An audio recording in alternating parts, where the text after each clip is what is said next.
Bom dia, amados irmãos, graça e paz do Senhor Jesus. Amém? Todos bem aí?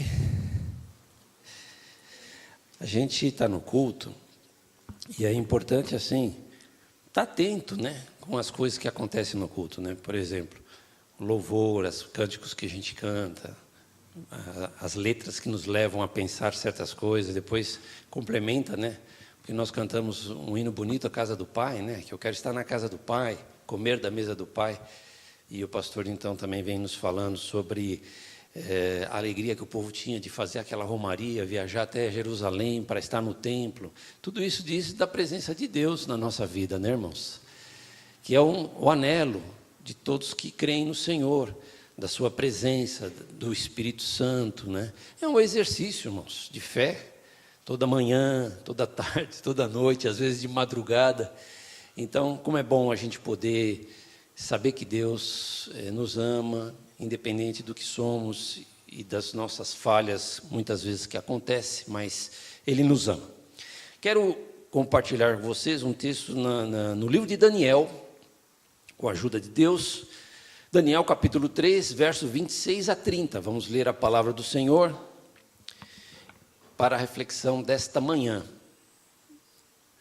Que bom que estamos aqui, irmãos, que bom que você veio e que Deus fale ao seu coração, né? Deus está falando. Nós estamos na casa do Pai, vamos comer da mesa do Pai agora. Então, Daniel 3, verso 26. Acharam? Então Nabucodonosor aproximou-se da entrada da fornalha em chamas e gritou: Sadraque, Mesaque e Abdenego, servos do Deus Altíssimo, saiam, venham aqui. E Sadraque, Mesaque e Abdenego saíram do fogo. Os sátrapas, os prefeitos, os governadores, os conselheiros do rei se ajuntaram em torno deles e comprovaram que o fogo não tinha ferido o corpo deles. Nem um só fio de cabelo tinha sido chamuscado. Seus mantos não estavam queimados e não havia cheiro de fogo neles. Disse então Nabucodonosor: Louvado seja o Deus de Sadraque, Mesaque e Abdenego, que enviou o seu anjo e o livrou os seus servos. Eles confiaram nele, desafiaram a ordem do rei, preferindo abrir mão das suas vidas a que prestar culto e adorar a outro Deus, que não fosse o seu próprio Deus.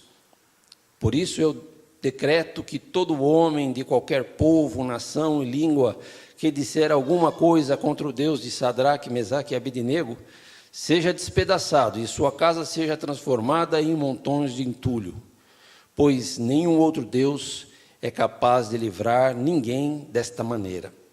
Então o rei promoveu Sadraque, Mesaque e Abdenego a melhores posições na província da Babilônia. Amém, queridos? O tema dessa manhã: decisões que valem a pena serem tomadas. Decisões que valem a pena serem tomadas.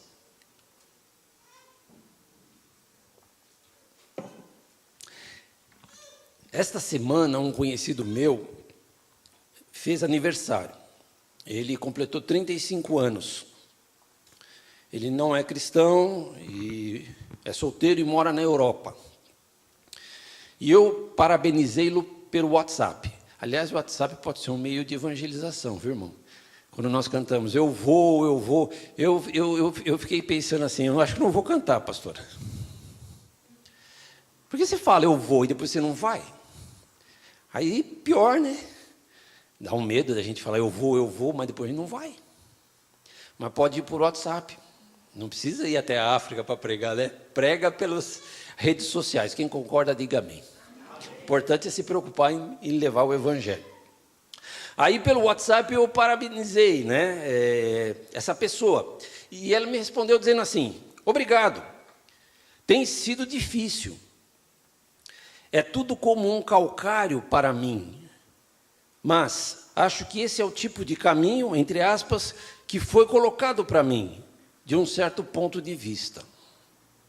Ele estava falando que o caminho dele tinha pedras, né?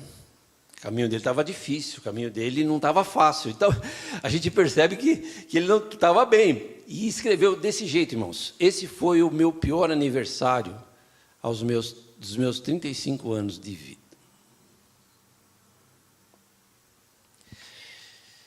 Então, eu respondi assim: bom dia, a vida é difícil mesmo. Falando em caminho, pense comigo.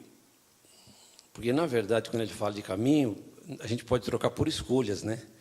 Muitas vezes essa ideia fala, esse foi o caminho proposto para mim, mas às vezes são as escolhas que a gente faz e que faz o caminho ficar pedregoso também, né, meu irmão? Tem isso, né? Então, falando em caminho, pense comigo. Há coisas que não escolhemos, mas a maioria das vezes fazemos as nossas próprias escolhas.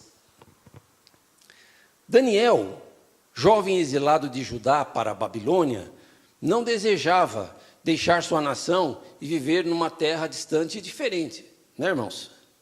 Contudo, estando lá, fez as suas escolhas. Escrevi para ele isso, pastor.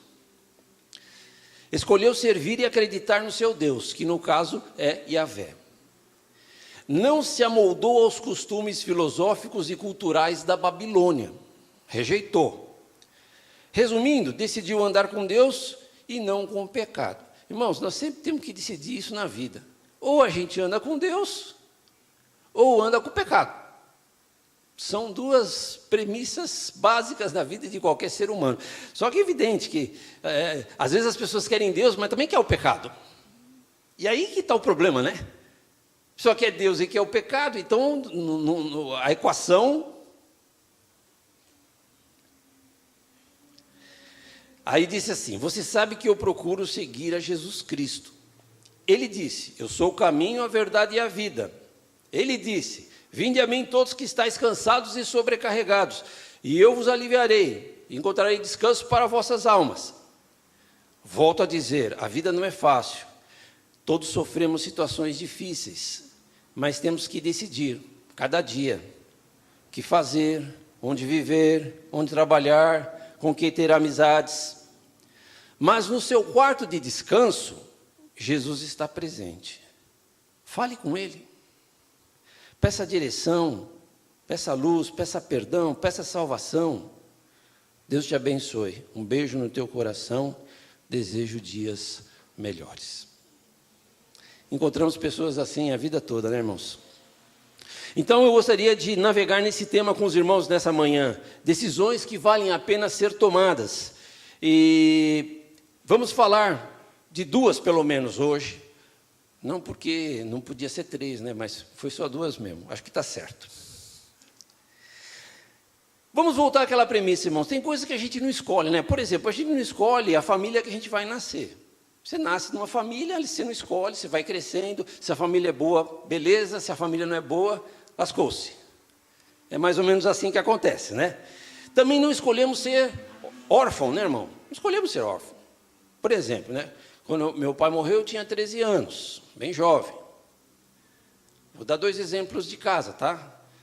Quando a mãe da Natália faleceu, ela tinha 10 anos. A Natália do Raul. A Bia do Beto, minha outra nora, quando o pai dela faleceu, ela tinha 6 meses. Foi uma situação trágica que aconteceu na família. Viveu a vida toda sem pai.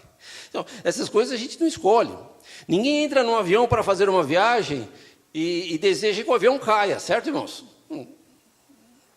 Gente que viaja de avião de vez em quando, já entra pedindo perdão e desce pedindo perdão, né, pastor? Por quê?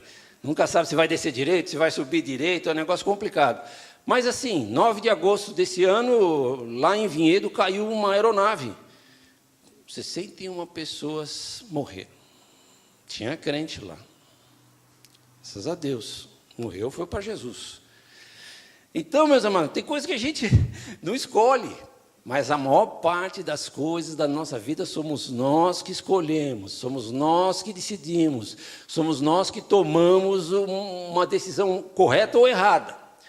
Por isso vale a pena tomar decisões certas, né, irmãos? E nessa manhã eu vou falar de 2, tá bom? Primeira decisão correta é não se contaminar com o mundo. Fale comigo isso, irmãos. Não. Está fraco, vamos junto. não se contaminar com o mundo. Não se contaminar com o mundo. Daniel, cujo nome lá na Babilônia era Beltesazar, mas os seus amigos, que a gente mais grava os nomes deles de lá do que os verdadeiros judeus, que eu quase nunca, que é Misael, Azarias e não sei o quê, que é o Sadraque, Mesaque e Abednego, eles não escolheram ser levados cativos de Judá para a Babilônia. Aconteceu na vida deles. Eles eram jovens, deixaram a sua nação e deixaram a corte, porque eles eram da corte de Israel, eles eram de famílias importantes, eles viviam bem lá. Porque o rei Nabucodonosor falou, me traga jovens da corte para serem treinados aqui, para estarem trabalhando para mim. Ok. Eles foram levados escravos. Durante 3 anos eles estiveram estudando a língua, aprendendo os costumes, a prática do rei, toda aquela coisa. Então, judeus tementes a Deus no meio de uma terra pagã, cheia de deuses.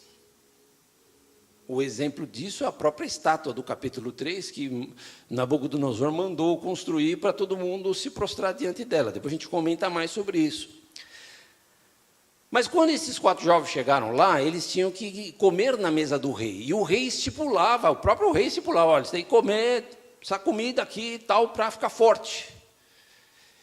Mas Daniel percebeu que aquelas comidas eram consagradas na cultura, era consagrada aos ídolos, aos deuses, não sei. De alguma forma ele percebeu que aquela comida não combatia, não era compatível à fé que eles tinham como judeus.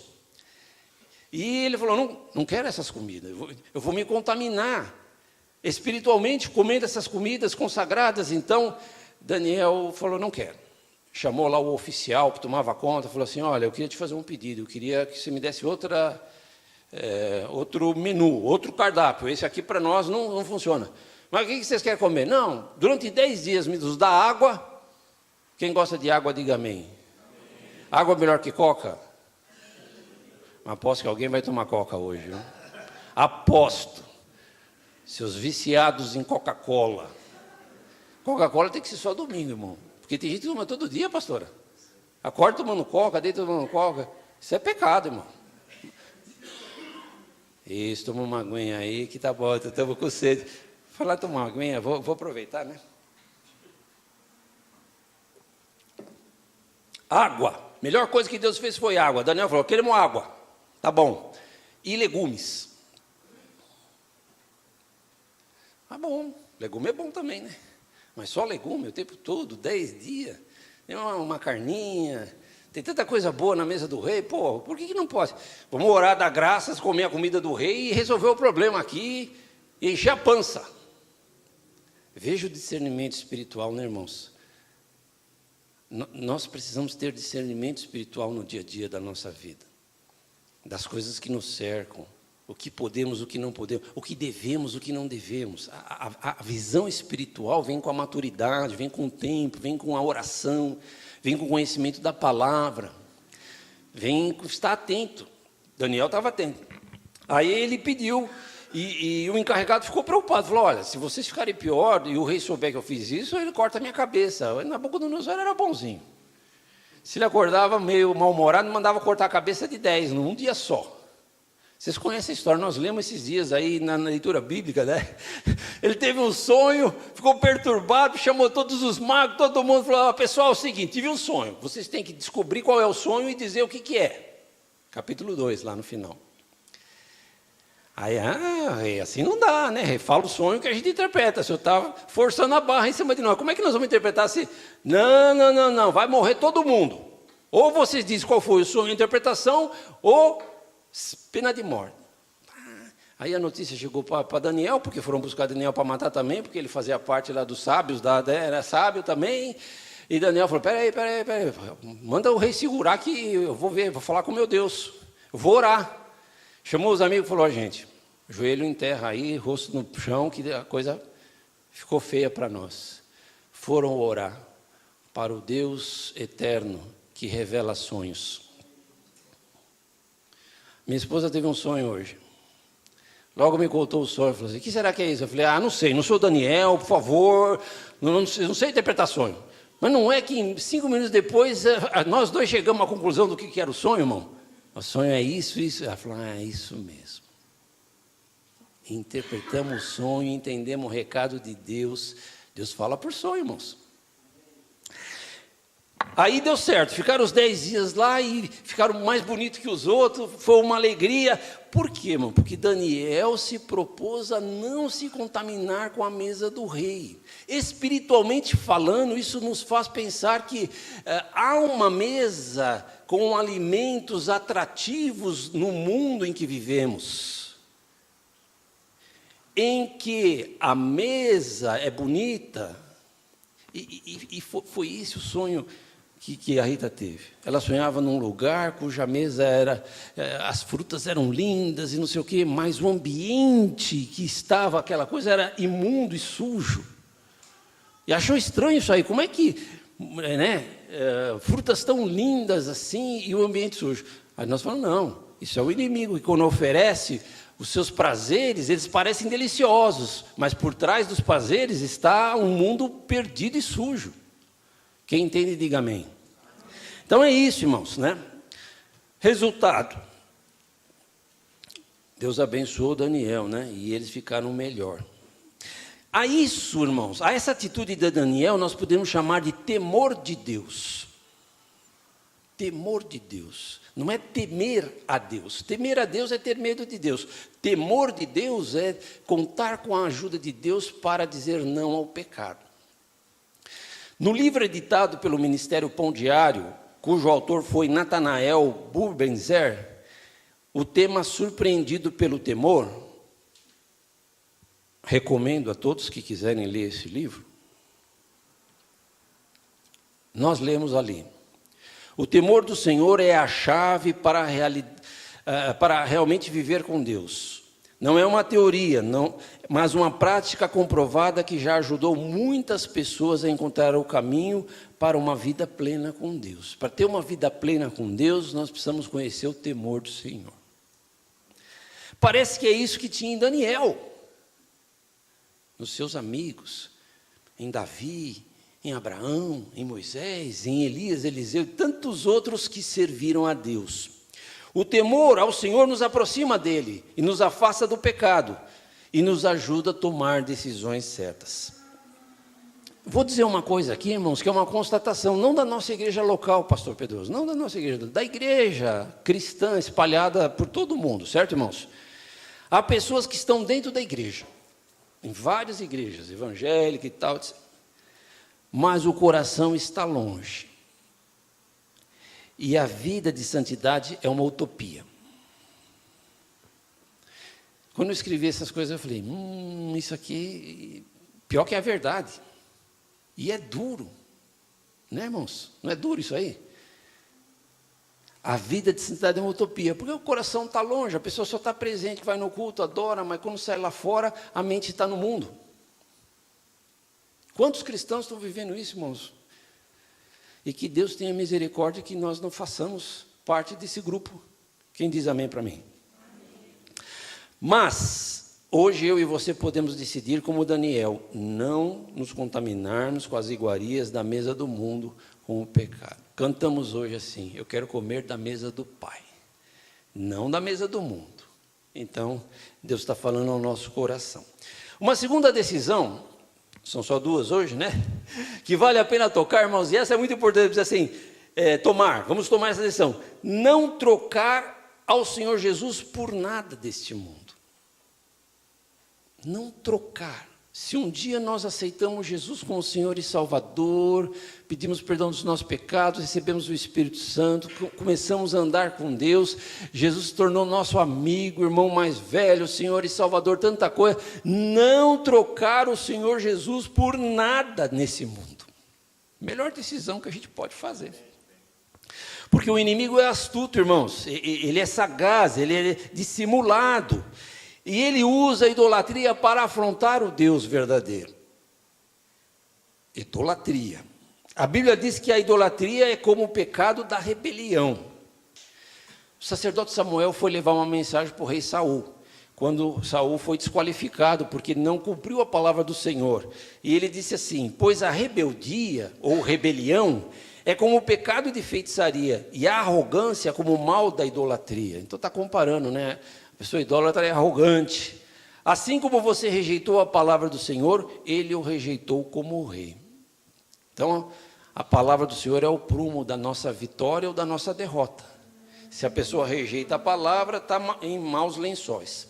E qual que é a estratégia do inimigo para nos afastar de Deus, irmãos? É exatamente isso, é a idolatria. Você vai entender o que eu vou dizer. Não é só idolatria religiosa, calma. É qualquer coisa que toma conta da nossa vida, que nos afasta, faz rejeitar a palavra do Senhor no nosso coração.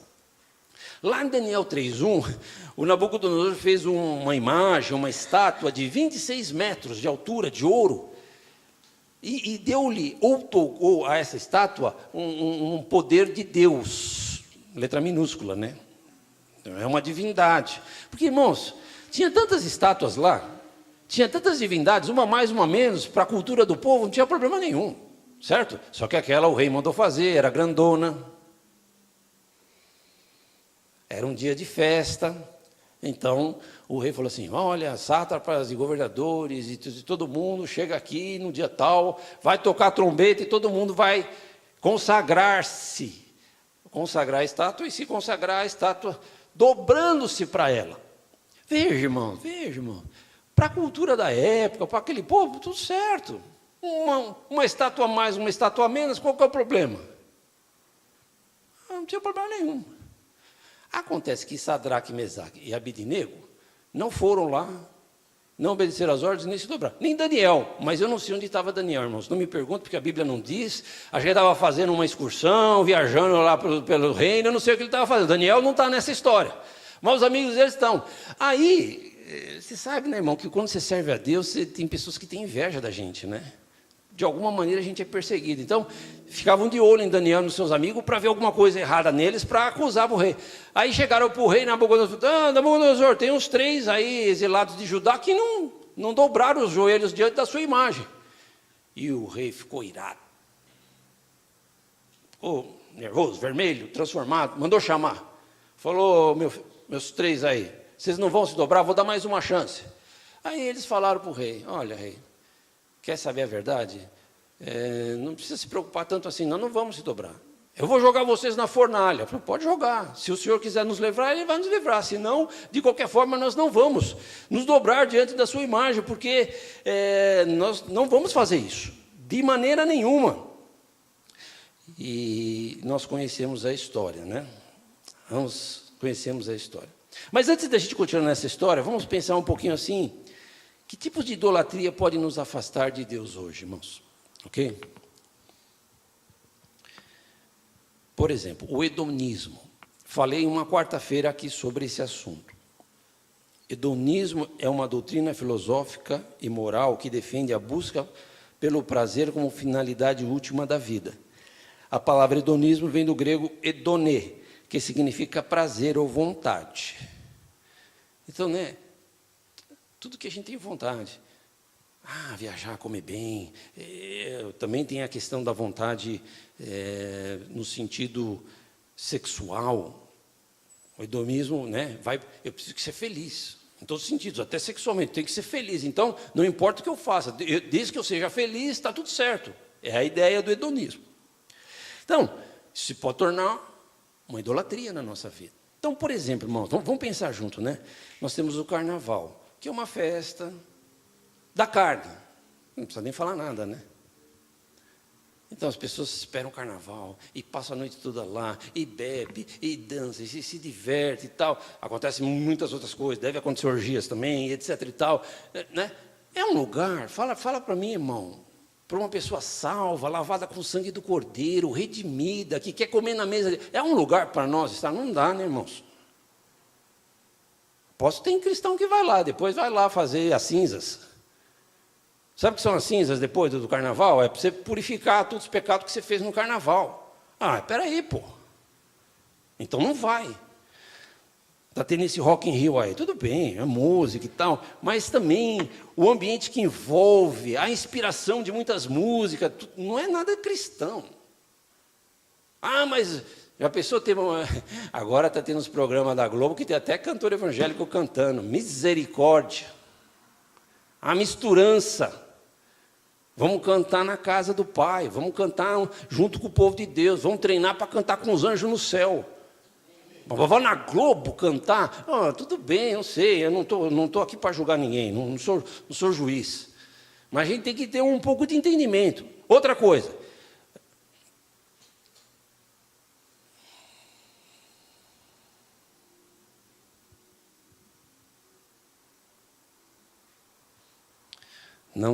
Não terás diante de ti imagens de escultura. Quantas imagens que vêm daqui pode se tornar um ídolo e nos afastar de Deus? Certo? Não, irmãos, nada contra a tecnologia. Tem coisas boas e coisas ruins na internet, certo? Tem coisas boas e tem coisas ruins. A minha esposa é uma pessoa conectada, escuta mensagem, escuta pregação. Outro dia até uma profecia de uma mulher que veio e falou, é para mim. Porque as pessoas podem também usar a internet para abençoar vidas. Certo? Não tem nada de errado nisso. Mas o perigo está aqui agora. Estava vindo aqui no carro, ouvindo o culto da PIB. Perdão, pastor, é que a gente vem e quer estar conectado com as coisas de Deus, né? Vinha ouvindo o culto da PIB antes de chegar aqui. E tem um casal lá dando testemunho, acho que americano, não sei o quê. O cara estava contando exatamente isso, que o casamento dele quase acabou porque ele chegou a um certo momento da vida dele, à noite ele ia ver pornografia no celular. Depois ele conheceu uma mulher por internet e começou um relacionamento, quase foi para o pau o casamento deles. Estão dando testemunho na PIB. O Senhor restaurou, o Senhor abençoou, o Senhor fez milagre. Mas então a gente sabe que pode acontecer. Então, irmão, como disse o poeta, agora esqueci o nome do poeta, que cantava com o Toquinho lá, o Vinícius de Moraes, né? Numa das músicas lá, o buraco é mais embaixo. Quando chega a hora da morte, né, ele diz, numa das poesias, o buraco é mais embaixo. Com o pecado, o buraco é mais embaixo, irmãos. E é terrível. Então, não dá, a gente tem que tomar cuidado com as coisas que podem nos afastar. Outras coisas, por exemplo, a riqueza, o poder, né? O luxo. O luxo, e a luxúria também, que a luxúria é diferente do luxo, né, irmãos? É outra coisa. A luxúria é esse apego ao prazer carnal só, que segundo a doutrina católica é um dos pecados capitais, na luxúria, mas está na Bíblia que não pode. Se está na Bíblia, não pode. Então, meu irmão, cuidado, meu irmão, cuidado. Coloque Jesus em primeiro lugar na sua vida, sempre. Na oração, na adoração, no devocional, no congregar, ponha Jesus em primeiro lugar na sua vida. Jesus disse para Pedro, deixa as redes e me siga, quando chamou Pedro. Então, Pedro deixou as redes para trás. Nós, quando decidimos andar com Jesus, temos que deixar muitas coisas para trás, deste mundo, dos erros, do que não agrada a Deus, tem que ficar para trás. E João 6,40 está escrito assim, pois essa é a vontade de meu Pai, Jesus falando, olha irmão, Jesus falando, é que todo o que olhar para o Filho, quem já olhou para Jesus, diga amém. Olhar para o Filho e nele crer tem a vida eterna, e eu ressuscitarei no último dia. Olhar para Jesus, glória a Deus. Alguém já assistiu aquele filme, A Cabana? Quem já assistiu aquele filme? Quem já leu o livro? Tem gente que consegue ler o livro e assistir o filme. Irmãos, quando tem filme e livro, eu vou para o filme. Preguiça de ler, né, pastor? Para ler demora para saber o resultado no filme em 2 horas, né, Gilson? A gente resolve o problema e sabe o resultado. Mas, esses dias eu assisti de novo, fazia tempo que tinha assistido, isso é de 2012, né? Foi um livro escrito por Paul Jung, e um canadense, fez um best-seller, né? Ok, eu não vou entrar em detalhe teológico do filme, tá, irmãos? Por favor, não é isso a ideia, né? Mas me marcou uma coisa no filme, que é o seguinte, numa das cenas que o rapaz lá, que está lá, na sua experiência com Deus Trino lá, está com Jesus, e ele está no barco, e o barco começa a quebrar e afundar. Achei muito interessante isso. E a pessoa da figura de Jesus dizia para ele assim: olhe para mim. Olhe para mim. Não olhe para o barco afundando. Não olhe para o problema que você está passando. Olhe para mim. E ele ficou olhando para aquela figura que se representava Jesus, ficou olhando. Aí passou aquela cena, o barco voltou ao normal. E aí na cena é interessante que Jesus falou assim: vamos andar na água aqui. Ele falou: não vou andar, isso aqui não vai dar certo. Não, vem comigo, tal. E andou na água com Jesus. Depois lá na frente eles correram na água. Um pouco de ficção, mas mostrando o poder quando a gente está junto com Jesus. Então, irmão, não perde o foco de Jesus, irmãos. Estamos na casa do Pai, servindo o Pai, o Filho e o Espírito Santo. Amar o Senhor Jesus de todo o coração, como diz o nosso querido Léo, todas as vezes que ele ministra louvor, estamos aqui para amar e louvar o nome do Senhor Jesus, né, Léo?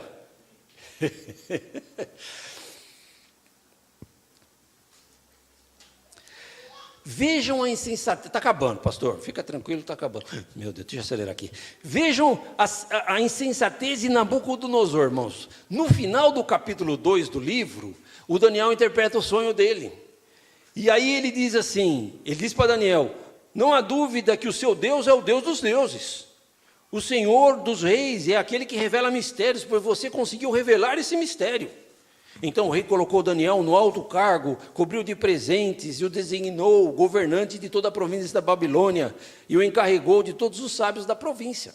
Final do capítulo 2. Aí no capítulo 3 conta que ele mandou fazer estátua. Então, veja só, ele não tinha se convertido aqui ainda, nem sei se converteu depois.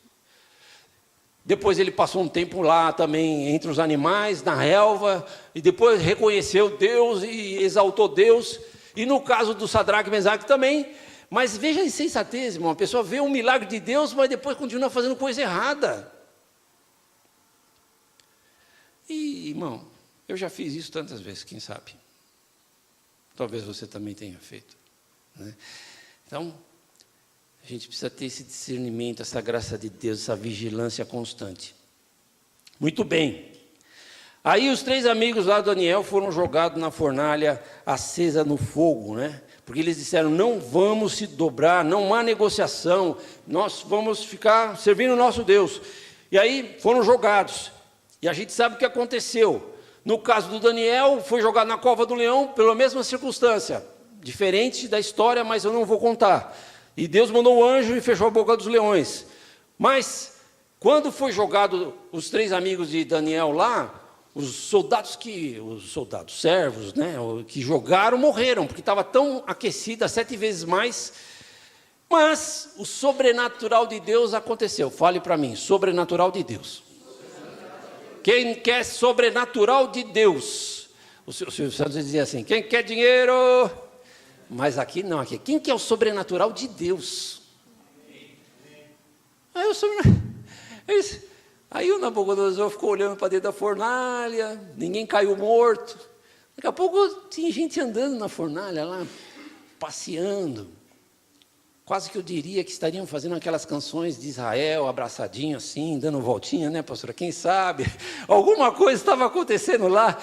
E o rei olhou e falou... E chamou os auxiliares e falou: quantos que a gente mandou lá para dentro? Foi 3. Foi, rei. Mas tem 4. Andando no meio do fogo. E um parece como como é que ele falou? Filho de deuses. Parece como um filho de deuses. Havia um anjo. Quem sabe o anjo do Senhor? Quem sabe o próprio Senhor Jesus podia estar lá tranquilamente, né, transfigurado e junto com eles lá. De qualquer forma, Deus estava presente, mandou lá um anjo, mandou um ser celestial para passear com eles no meio daquele fogo, sobrenatural. Louvado seja, dá um glória a Deus aí, irmão, aleluia, glória a Deus, aleluia, esse Deus maravilhoso. Não estamos sozinhos, irmão, não estamos sozinhos. Jesus disse: eis que estou convosco todos os dias, até a consumação dos séculos. Então não tema, meu irmão, olhe para Jesus. As lutas podem vir, as provas podem vir, mas nós decidimos estar ao lado do Senhor. Aleluia. Nós decidimos comer da mesa santa de Deus e não da mesa que o mundo oferece. Nem sabia que a gente ia cantar essa música, mas está aqui. Então, irmão, vale a pena. Só para fechar, decisões que valem a pena para a eternidade. Perdoe. Só para fechar, isso não tem nada a ver com tudo que nós falamos, mas é rápido. Perdoe. Decida perdoar, meu irmão. Expresse perdão, declare perdão. Isso não significa que você precisa conviver com a pessoa de novo na mesma intensidade que antes, mas não deixe de perdoar se você tem alguém que machucou o teu coração. 2, ame as pessoas no amor de Cristo. 3, sirva ao Senhor e ao próximo com alegria. E eu vou fechar com as palavras de Nabucodonosor, que disse assim. Eu preciso ler aqui. Que disse assim, meus irmãos: louvado seja o Deus de Sadraque, Mesaque e Abidnego, que enviou o seu anjo e livrou os seus servos. Eles confiaram nele, desafiaram a ordem do rei, preferindo abrir mão das suas vidas a que prestar culto e adorar a outro Deus que não fosse o seu próprio Deus. Que Deus te abençoe e abençoe a todos nós, em nome de Jesus.